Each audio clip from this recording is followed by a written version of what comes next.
Hey everyone, and welcome to another Talking Tech with a Friendly Tree. Today we're going to talk about Nina's chain throws, or chain grabs, or multi-throws, or multi-grabs, whatever you want to call them. Anyway, I mean the throws, or the moves that go into another throw that you can do. So, for example, I guess everyone knows about things like King's Rolling Death Cradle. That's probably a good example. Anyway, let's get into it. So I mentioned King, and of course King is probably the main character known for these, but in Tekken 7 Nina also has them. Some other characters that come to mind are Anna has some, Armor King has them, and Bruce had them too. So they're not King exclusive, and I mean, yeah, as you can see, Nina's got them too. Before I start the video, I do want to give a shout out to people in the Nina community that have actually created a flowchart guide on these throws and how to use them. There'll be a link in the about section to it, and it's very valuable. I definitely recommend you check it out, because it'll tell you how to break every section, it'll tell you easy inputs on how to do them, and it also gives you lists of damage and everything.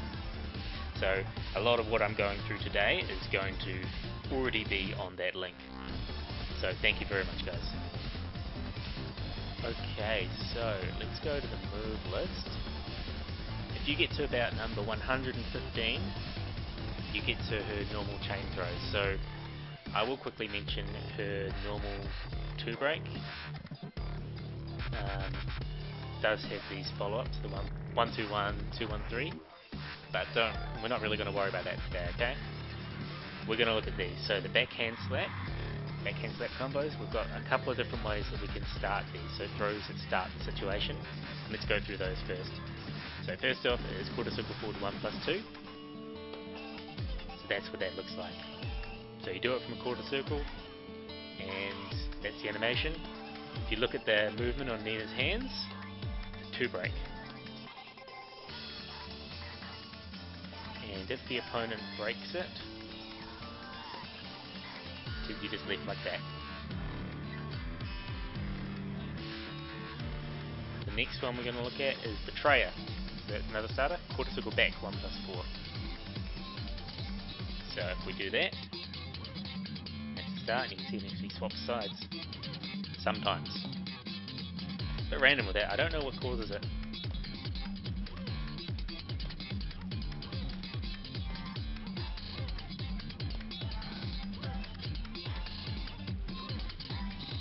Happened that one time. Okay, so anyway, an interesting thing about this is, despite the animation, if you look at the animation, it looks like a 1+2 break. This is not breakable. You cannot break Betrayer. So a trade-off there, of course, is the range. Next one we're going to look at is the crab hold. Here we are, quarter circle forward 3+4. So we can see from here we've got two moves from quarter circle forward that go into the throws. If you look at this one, you can see it's a 1-break. See the one hand movement there. Because these are command throws, they are a 1-break or a 2-break, not a 1. So the quarter circle forward 1+2 is a 2-break, and the quarter circle forward 3+4 is a 1-break. It's not a 1 or 2 situation like the basic throws.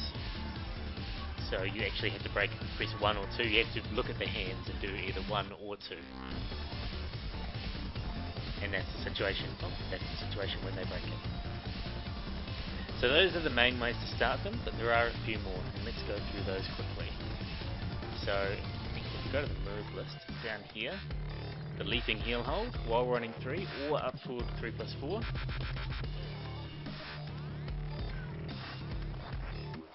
So that goes into a part of the multis called the heel hold, which is right above it there. So, let's see if I can do it. Yeah. So you can see there, the same animation, same situation.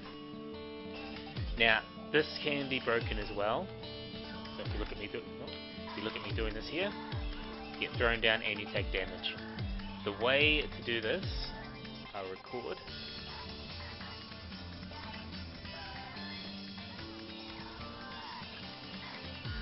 So, one thing to point out first, it's blockable, okay? If you duck, it doesn't go into the throw. So you have to get hit You have to be walking forward, or you can use it to punish, like wipe the floor. If you get hit by it, you can still stop it by pressing 2. So 2 break. So, not really a move you want to use too much, to be honest. Unless you're going for style points, punishing a staggering low. Okay, and the next one, where is it? Spider knee, while rising 3. So while rising 3, 1, 2, 3, down forward 1, 2, 3, 2, 3. None of those are natural combo, but they're all going into this mid knee. If you press 1 plus 2 during the knee, it goes into triple slaps.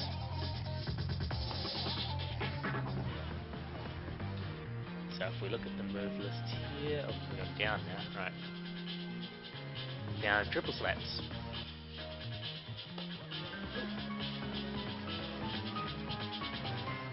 So that's the same situation there. So you go straight into that. Alright, and the last way to get into it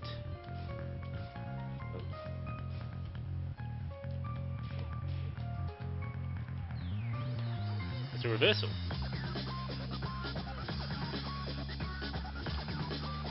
I'm sure that animation looks familiar. It's the same as the quarter circle forward 1 plus 2, so it's the backhand slap. Now this only happens if you reverse a 1 grab.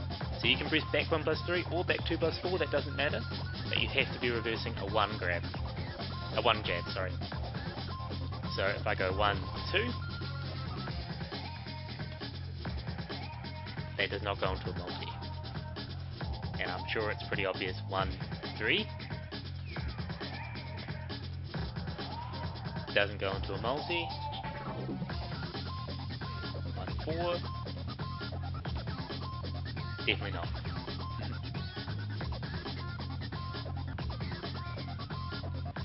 Okay, and how do you break this actually?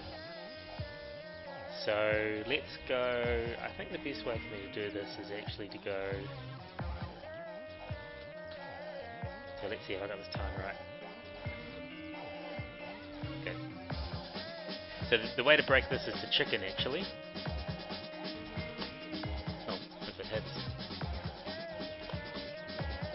The way to chicken, so if you're doing a 1 jab or a 3 kick,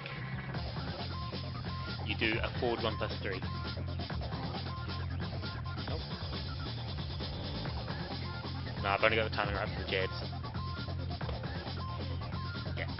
Anyway, so and if you do a 2 or a 4, you do forward 2 plus 4. I think it does 15 damage, it's decent damage if you chicken a move. If you consider 15 decent damage. Okay, so that's all the starters and how to avoid them. So like I said, the spider knee, it's only on hit. The leaping heel hold, it's only on hit. The reversal has to be the 1 grab. And then quarter circle forward 1 plus 2 is a 2 break. Quarter circle forward 3 plus 4 is a 1 break. And Betrayer has poor range but is unbreakable. Okay, so going from there, we now need to look at the follow-up extensions, and this is where things get interesting, because just doing 1 grab isn't much different from anything else, is it? Okay, so if we go into the backhand slap, or as you know now, the reversal of the 1 grab, you've got a couple of different options. So you can see you've got this move, which, sorry, I'm not even going to try and pronounce, because I'll fail miserably. We've got triple slaps, and we've got the arm break, yeah, the arm break. So we've got 3 options here. This one here is a 1 plus 2 break, this one here is a 2 break, and this one here is a 1 break. So as soon as you get hit by the reversal, if you don't chicken it, or as soon as you get hit by the backhand slap and if you don't break it, you've got to do either a 1, a 2, or a 1 plus 2. The 1 plus 2 has no follow-ups after that, and it's quite important I bring this one up because this is the only 1 plus 2 that comes after the multis at all. Okay? So if you're getting hit by the multis, there's no sense in you mashing 1 plus 2, because there's only one option out of all of them that's a 1 plus 2 break. But then we go to both the triple slaps and the arm break, and you can see they've got 2 options each. They've got a 1 break and a 2 break option. So the neck crush is a 1 break, the and the leg stretch arm lock is a 2 break. Then with the arm break, we've got the double arm break and the falling arm break. So the double arm break is a 1 break, and the falling arm break is a 2 break. If we go to the crab hold, we've got the crab commando arm lock, just commando arm lock, which is a 1 break, and there's no follow up after that. Then we've got the heel hold, which is a 2 break. Then the heel hold, which is just like the leaping heel hold, has 2 options, the double snap or the double heel hold. Double snap being a 1 break, double heel hold being a 2 break. Alright, so those are all the options. So you can see, besides the 1+2 from the backhand slap or the reversal, it's either a 1 or a 2 break. I'm no mathematician, but I believe statistically they say if you fail the first one, you should swap to the other. You have a greater chance of getting it right. But this is where some more character knowledge can come in. So as per that chart, well, as per the flow chart that was made, if you just do key charge during any of these, you will follow a pathway, and it'll work.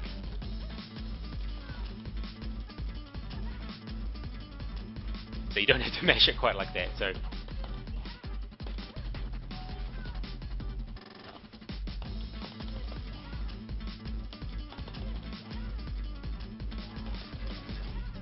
well, I'm getting the timing slightly wrong. Either way, you can do key charge, and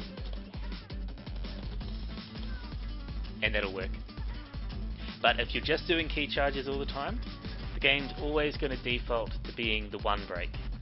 I can't explain this exactly, but I think it might have something to do with the priority with input buffering. So for example, if I'm holding 1 and I press a 2, because Nina has no 1+2 input, if I do forward it'll come as 4 1+2, but because I don't have one, it comes out as a 1 input. So I press it twice and it'll come out as 1, 2. Likewise, if I hold 2, if I hold 2 and I press 1, it still comes out as a 1 input. But of course if I go 1, 1, it won't come out as 1, 2.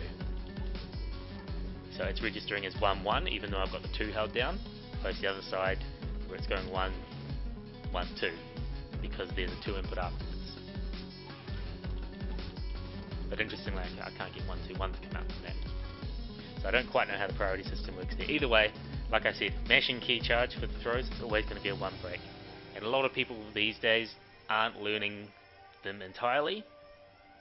So a lot of the time they're probably going to get the 1 break. Or if they're using the key charge option and they do a missed input, because the ways to get the 2 are to use a 2 input at some point during it, or a 4, or something that's not just a key charge, then if they stuff that up, they're going to get the 1 break. So a lot of the time it can be a safe bet to get the 1 break. However, the other thing to think about is damage. So when it comes to damage, often the 2 break route gives you more damage overall. So depending on what the opponent's going for and depending on their knowledge, if you're worried about the high damage, you could try and break the 2. If you think they're going to be doing the key charges, you can try and go for the 1. Alright. And that doesn't just work for the quarter circle forward 1+2 or reversal, by the way. Like I can do it from Betrayer. Oh. I swear I can.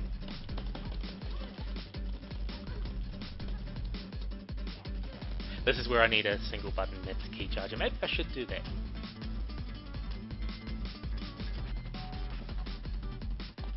We'll go R1. So now,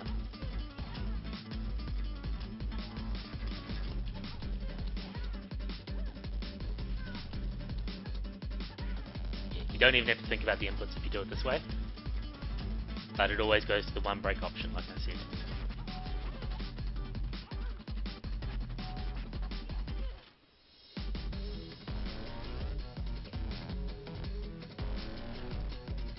Okay, the next thing I want to talk about is the damage. So, but we can do this very quickly just by going through the move list. So, doing the backhand slap, we do this option. You see 45 damage.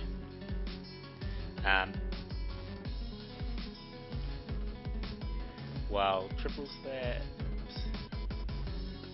we do the enders to triple slaps.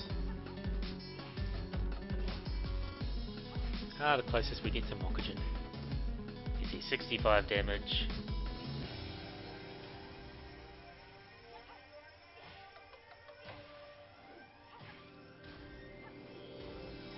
Or 70 damage. And so that's 5 damage more if you do the 2 break at the end, by the way. Then from Twisted Nightmare, if we do the Neck Crusher, this is the 1 break, by the way.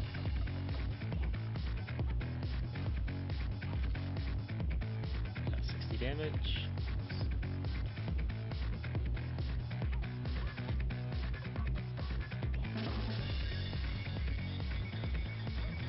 Opposed to 65, so 5 more damage doing the 2 break. Then if we do the arm breaks,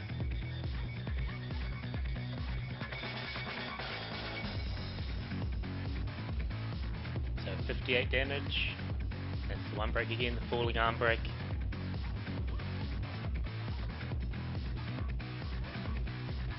.58 damage as well. Okay, I won't bore you going through all of those because you can go through training mode and you can look at that yourself. But you may have noticed some of them are more rewarding than others. And why is that? I mean, let's think about that for a little while. Why would a throw do more damage than another, even if it's the same difficulty to do and the same difficulty to break? Well, a lot of the time it might actually be because there's something else advantageous about it. So, for example, which one? Neck Crusher. We look at the Neck Crusher.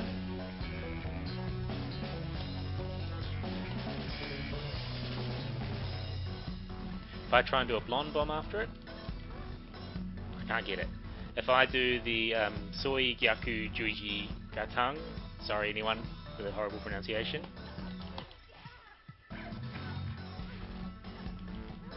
it'll catch them back rolling. So this is where you got to look at situations where you can get better Oki. The other one, oh.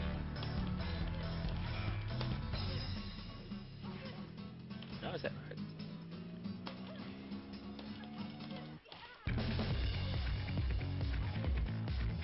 Am I doing it wrong? It's a 1+. Might have the input wrong. Ah, yeah, it's 1, 2, 3. Sorry. Still got it wrong.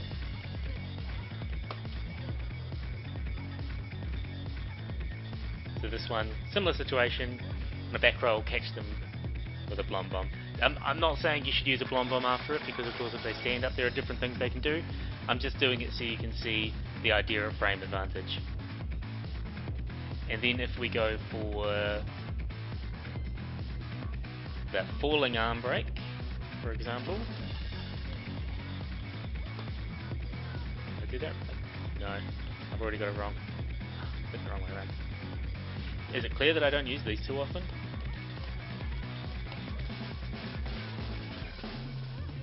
This gets the same frame advantage, but if they get up backward, it's going to whiff. So, you know, just to show that doing forward 1+2 isn't what I'm suggesting you do here. It's just an option that works. And the last one is Mano Unlock gives you a good situation. Oh.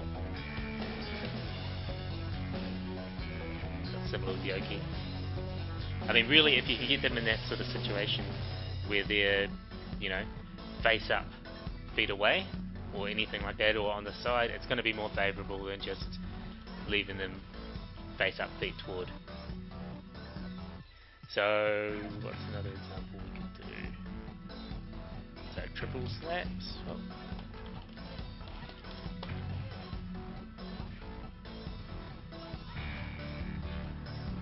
That's good situation, but you don't have good Oki from it. All the way up from the arm break, it's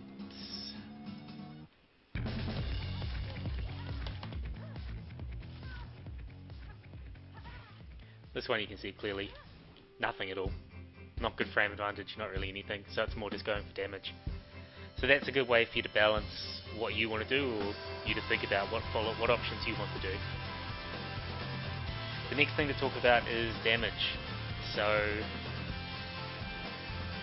let's Let's do it by recording so you can see.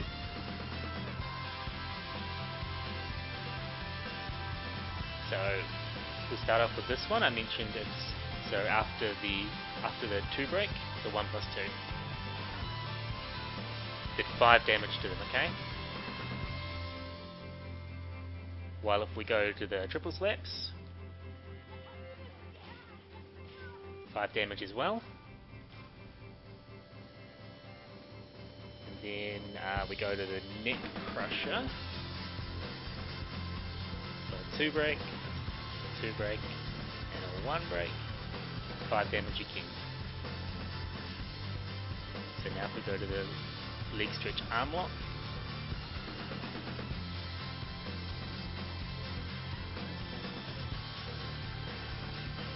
another 5 damage. So all of those options from the 2 break, if you break it at all, Nina takes 5 damage. And likewise, if you do the 1 plus 2, Nina takes 5 damage. You can see some sort of risk here. Now if we go to the Betrayer, the Twisted Nightmare, this is a 2 break, I believe. With the first hit being unbreakable, of course. No damage dealt. Now if we go to the neck crusher from the Betrayer,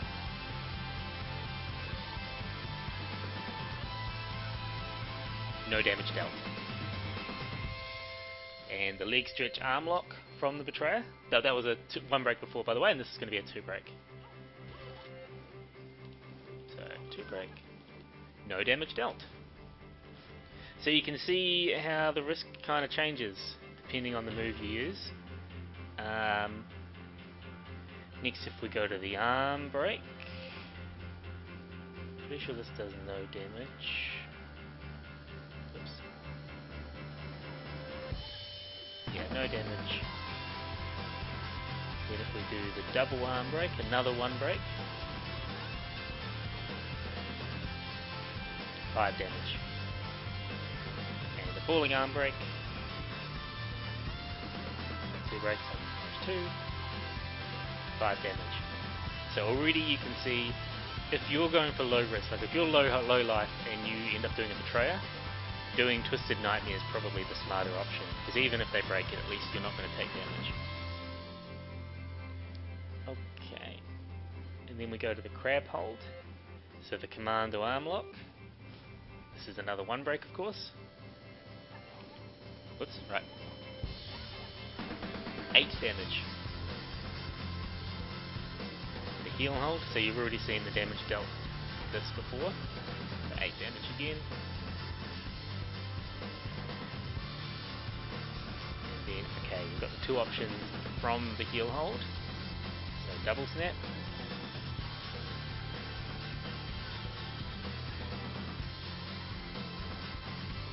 Did I do that wrong? That's right. Oh, hold on.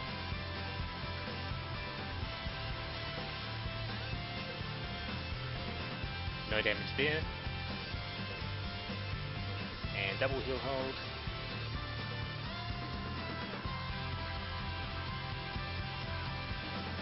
No damage there. So that gives you an idea of what moves you can use and just the risk involved with them. I think that risk is a big part why people don't like using these throws, because I mean, she already has command throws. They give good Oki. They don't give as much damage as some of these can, but they give good damage really. And yeah, there's just a lot of risk involved that's unnecessary a lot of the time. But I mean, if you get a reversal, or if you, for example, do a rage drive that they block and go into the throw mix-up because they don't duck, or if you're showing off and you block a hell sweep then want to do a leaping heel hold, then by all means go for it. One more thing I'll talk about quickly is inputs.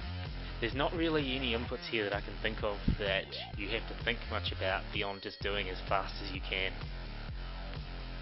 So for example, doing the neck crusher, so quarter circle forward 1 plus 2, or attack reversal, then 2 3 4 2 2, 1 3 plus 4 1 2 1 plus 2. Did that work? Yes, it did. So as long as you're doing them fast, they're going to work. But as I mentioned on that flowchart before, There are other shortcuts you can do. So for example, if I do the backhand slap, then I want to do triple slap. It's key charge, 4, key charge, key charge. Oh.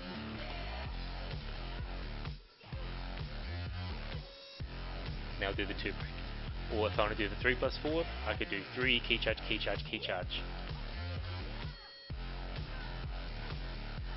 So depending on how much effort you want to put into memorizing them, you can use these ways quite easily. Or if you're just still learning them, you can just use the key charge over and over, and it at least gives you the 1 break option. Alright, this video's gone on a lot longer than I expected.